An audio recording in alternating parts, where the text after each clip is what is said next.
tilinde köptük жалғаудың екі варианты бар. Бұры лар және лер.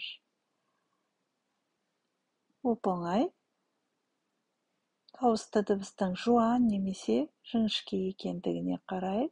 Егер ол сөздің соңғы дауысты дыбысы жуан болатын болса, лар жалғауын жалғаймыз. Жіңішке болатын болса, соңғы дауысты дыбыс, ол сөзге көптік жалғау ретінде лер жалғауын жалғаймыз. Мысалға, bir kitap, kitap, 5 kitap, kitaplar, kitaplar. Bir araba, 2 araba, olay болатын болса, arabalar.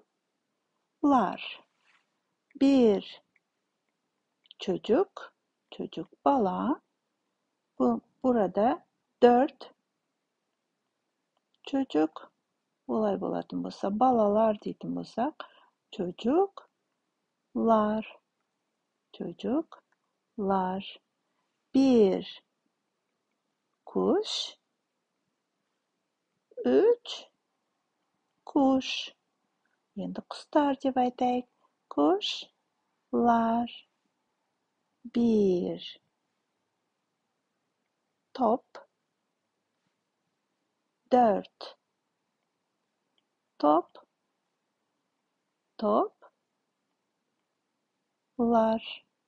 toplar, kuşlar, arabalar, kitaplar.